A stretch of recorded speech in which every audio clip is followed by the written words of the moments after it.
Weapon. Something so paramount to a character's build. Many have spent thousands, while others like me have spent many months to get refinements from the battle pass. However, today we're taking all of that away and downgrading all the way to level 1 weapons, and see if we can still 36 star the Abyss. Now the rule is simple, we can only use level 1 weapons. All refinement levels and rarity is allowed, but don't worry, I'm not whale, so there will be no 5-star weapons here. And before we dive into the builds, let's take a look at the Abyss lineup to see what we're going up against. I'm gonna see what we should do.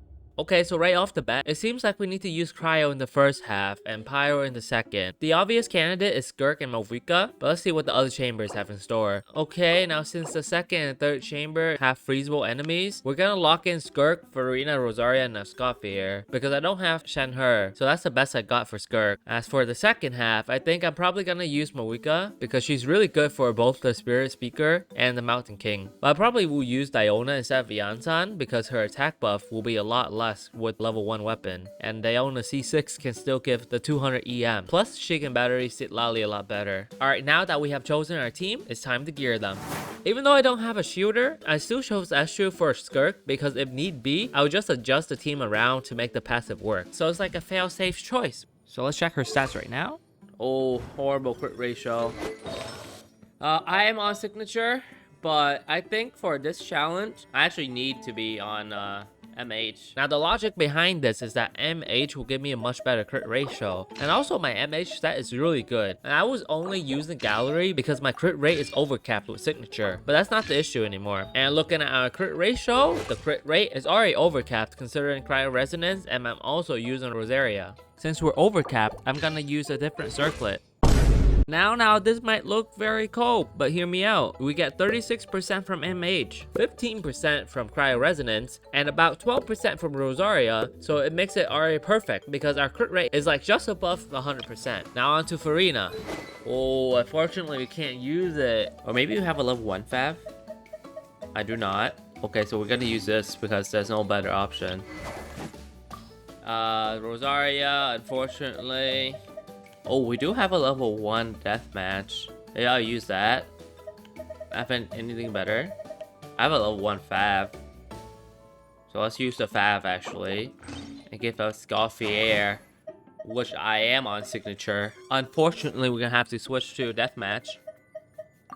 Okay, that's that team done. Not too bad.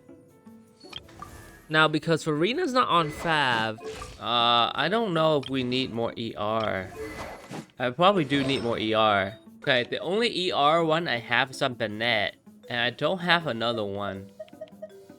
I don't really need attack here.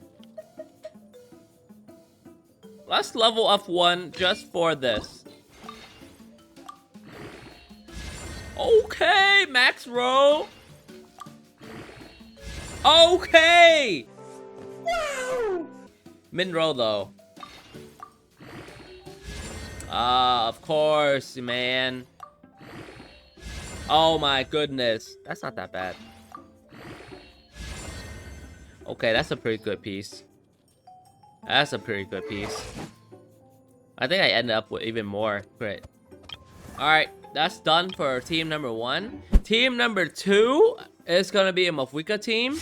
Like, if you look at my Malvika build, it's so copium. Look at this crit ratio, man. I am on signature, so that's the only thing that's carrying me. But we're not gonna be on signature. What are we gonna be on, though? Oh, we have this. Is this good? This gives you 24% of the EM as attack bonus. I guess that's the best one we got. That might be good, but that gives you like 20% attack. That's not that good. So I'm gonna use this and refine it. Have it R5. I was pulling for Skirk's weapon, I think. Yo, look at that crit ratio, man. That's what I was talking about. So you get 15% from Diona, from Cryo Resonance, I mean, and 18 and 40. So that's 100% crit. So I guess that's not too bad. But I think it might be better if we do EM Sands because of our weapon, right? No, it shouldn't do EM Sands because Diona gives 200. My Diona is C6, so she gives 200. Okay, what I'm gonna use here? I don't have Fab. Maybe this? Yeah. Maybe that. Maybe this as well. Because it's R3. Actually, Farina can be on that too. Karina can be on this one. Okay, Diona. Ooh, there's a fab bow. Very crucial. So we can get energy. Artifact, instructor. How much? Oh, we don't have enough ER. Let's see what she's gonna be on. TTDS? Do we have a TTS? Let's go. That's the best one you can get. TTDS is actually huge here because it doesn't matter what level it is, the effect is still as good. Arguably, it's better than Citlali's signature. Here I'm thinking that I should put Diona on Noblesse because 5-star artifacts get more ER. But after a bit of contemplating, I remembered that my instructor is actually pretty good, so I decided to swap the good pieces in and see how it looks. I'm just looking for the most amount ER, so I'm not paying attention about the main stats. I'm purely looking for the highest ER and crit rate, if possible, to trigger fast. And after everything, she's pretty decent at 210 ER and 40% crit rate to trigger fast. Her skill hits a lot of times, so it shouldn't be a problem. Now with the builds done, this is our final lineup going into the challenge. And without further ado, let's get into it. So the first enemy that we have to go up against is the Secret Source Automaton, which has a lot of resistances in the beginning unless we apply a lot of cryo. So I'm simply doing a full rotation so Skirk will have a big damage window to deal damage when the boss has negative resistances. Whoa, that's a lot of damage. That's like half of the boss's HP already. And what is dealing so much damage? What? How is this possible? I did not, however, expect the team to deal half of the boss's HP in a single rotation. Like everyone is using level 1 weapons after all. Another rotation in and the boss is almost dead. So I just battery a little bit for the second chamber and we cleared it in less than a minute. Whoa, that's a sub 1 minute run. Okay, how are we gonna do this rotation? Maybe into Bennett and into Diona. We won't have a lot of Bennett uptime though. Right here, I already messed up because I stood in the middle of the Saurians. So they got split up and didn't all get hit by Marika's burst. She's outside of the circles.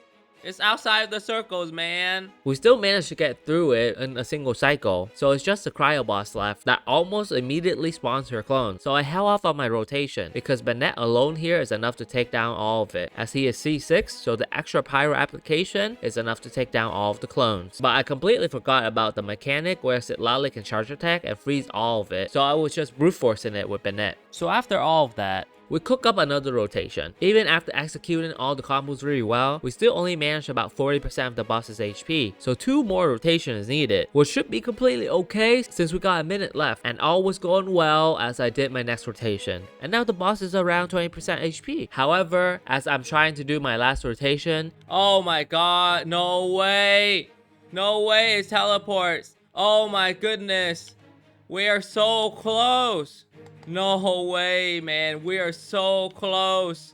Oh my goodness, we're so close. And unfortunately, we have to retry. But it's definitely possible if we just didn't mess up the rotation in the beginning because a lot of time was wasted there. The Skirk team is very consistent, so it always finishes in less than a minute. This time, even a couple seconds faster than the first run. Now back to the second side. I almost messed up again because I skill with Marika in the middle. But I quickly realized that and ran to the side with Bennett to keep them grouped up. And because our rotation is a lot cleaner now, we managed to deal a bit of damage through the Spirit Speaker before the clone phase. After Bennett does his thing, we have a minute and a half left on the clock. I attempted a rotation, but this time got a bit too greedy and applied a bit too much pyro. I think it's because the timing of Citlali and Diona didn't line up that well this time, but still it was good damage, so I just did another rotation. But this time I completely messed up. It didn't melt. Oh my goodness. I messed up! I messed up again! I'm not too sure what happened here, but that caused us to run because there isn't enough damage before the clone phase again. Well, technically there could be because one Marika burst should be enough, but I choked. I used everyone's burst too early. So back to the drawing board we go. In the next attempt, the first bit went exactly the same and damaged around 15% of the boss's HP after the first cycle. But because of my ping, Diona died. Wait, Diona's dead! Oh my god, Diona is dead! What am I doing? Alright, so now we're back again where we left off and took care of the clones with Bennett, then did another rotation with Wika and messed up her mount timing again. Like, I really suck at this, man. I thought double cryo was enough to do 2 charge attack into a dash, but I guess not. But now the boss is really low, so one more cycle should do the trick. I did the exact same combo this time and actually managed to mount all of it. And thanks to some extra damage from the Abyss Blessing, it's enough! It's enough! It's enough! Let's go! Let's go! Let's go. Oh, that's the first 3-star. Let's go.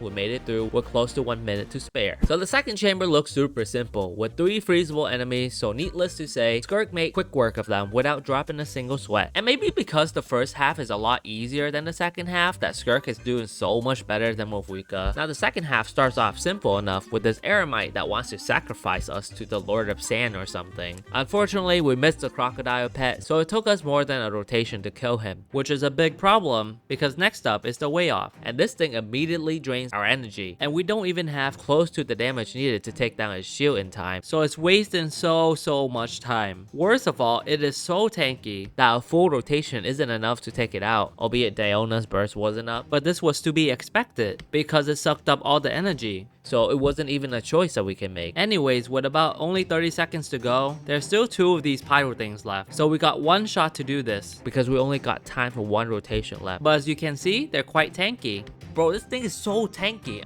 I don't think we can do it. It's gonna be really close. It's not gonna be enough.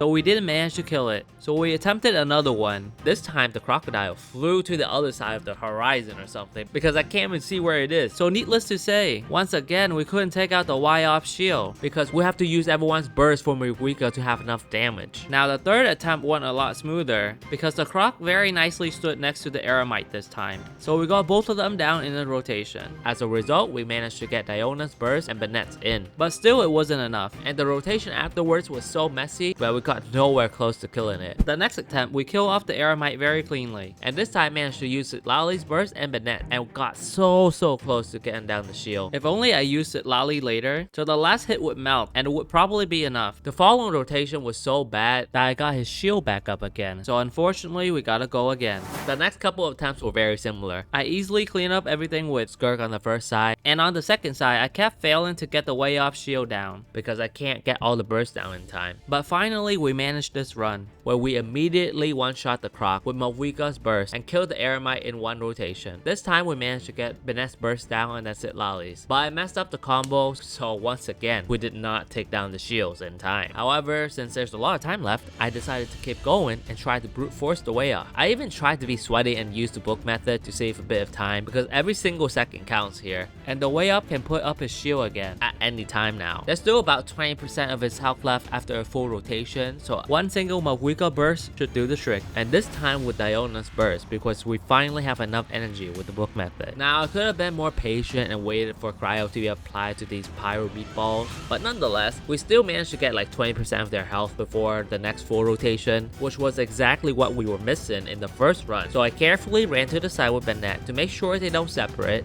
and that we can AoE them down as much as possible. The Abyss Blessing's absolutely clutch here because they're already down to half HP before Movuika even comes in. Maybe it's enough. It's enough. It's enough. Oh my god, let's go. Let's go. Let's go. I never thought that Movuika would struggle so much and Skirk would be the carry. Now, I never would have thought that I would say those words, but Skirk is actually carrying the Movuika team right now. I guess it kinda does make sense because the characters in the Skirk team are very highly invested with really good builds versus Movuika's very copium build, and she's basically the entire team's damage. But before we face off the last chamber, we have to make a decision because there are 2 great Abyss cards, and I actually took the 30% attack boost because both Movuika and Skirk are overcapped already, so they can use the attack boost better. Anyways, there are even more Y-ops, and I decided to run towards the Geo one because we can easily deal with the other one later because we have 3 cryo units versus its electro shield. I just have to make sure that they freeze up and then unleash everything to make quick work of it. I can't believe how easy of a time we're having with Skirk despite using all level 1 weapons on her team. Now the electro one was pretty similar. We just do our normal rotation and luckily it doesn't drain our energy again. After the shield is down, it's just perma frozen. So another half rotation was enough to take it down in about a minute total. And on to the second side, which features more Surian. This time I remember to run to the side to not separate them. But here I want to demonstrate how long it actually takes to receive the particles and burst. This is wasting precious Bennett uptime, and the Abyss timer is still counting down, so that's why it's so OP to book. After dealing with the small mobs, there's this big one that we have to face, and it has over 5 million HP. And with a minute and a half to go, we only have around 4 rotation in the tank. So hopefully that's enough. First rotation in, and it's already so annoying because although we managed to pop the balls on the ground and do some great damage, it wipes the cryo aura that we set up for Movuika, so she can't melt anymore. Then this thing decided to use a spinning attack against me. You spin, I spin too. You're not the only one that can spin. The first time was okay, but the second time was not at all okay because we have to rely on circle impact and it just decided to yeet itself out of it. On the second attempt, it was literally deja vu because oh my god, it kept running away from me. Like, why can't they just design it so at least it spins into me? Pyroclastic surge! Now that right there was a key moment because if I hit that, I would have cleared the chamber. Now I totally thought that Mofwika would have enough range to reach him from there. Then as I attempted the last rotation, you guessed it, he spun away again. So now there's no cryo on him, so I can't melt again. And it turns out that's crucial because with 10 seconds to go, he's on the tiniest of health. And maybe I should have relied on the Abyss Blessing some more because it's literally 7 minutes on the clock and there's literally no noticeable health left on his HP bar. But just to be safe, I decided to reset so we don't have to go through everything again. I don't think I got it. I'm gonna retry. Like sometimes I just don't understand how this guy gets a pyro around him. Why? How did he get a pyro aura? Like, is it because the ground is burning below him? Is that why? Well, that might be important to know because we didn't get a 3-star by a very slim margin again because of it. In the following attempt, sometimes this guy decided to cosplay Itachi and use his fireball jutsu to one-shot me. Finally, I got a run where we managed to rotate very fast before he spits out his balls, so we sneaked in an actual rotation with a lot of melts. Now with close to 85 seconds to go, we only need to get through around 60% of his health, which is around like 3.5 million damage. But 4 rotation plus the Abyss Blessing should absolutely do the trick. But he decided to spin away again. But at least we got our ultimate in and dealt a little bit of damage as we go. Here is so unfortunate because we didn't trigger Fab with Diona, so she doesn't have enough energy. So I have to waste precious seconds to get her burst back. And then I just decided it was too risky. So I just give it up altogether, but wasted so much of the Bennett uptime. Luckily, we still managed to get some melt hits in and got one of the balls exploded for some extra damage. With almost 40 seconds to go, victory is almost within sight because he is so low now. Of course, he just had to become a fidget spinner again, but anticipating it, I ran into the same direction as him and started using my burst at the end of it and tried to time it, but unfortunately Diona still got hit. I think we got it. We got it. The flaming sun! We got it. We got it. We got it, let's go. Oh, and that's that. That's so much RNG that we need to be in our favor. I totally did not think that the challenge would be possible with the HP inflation that we currently have in Abyss, but that was a fun challenge. Let me know if you have any more challenges that you want me to do, and I'll catch you guys in the next one.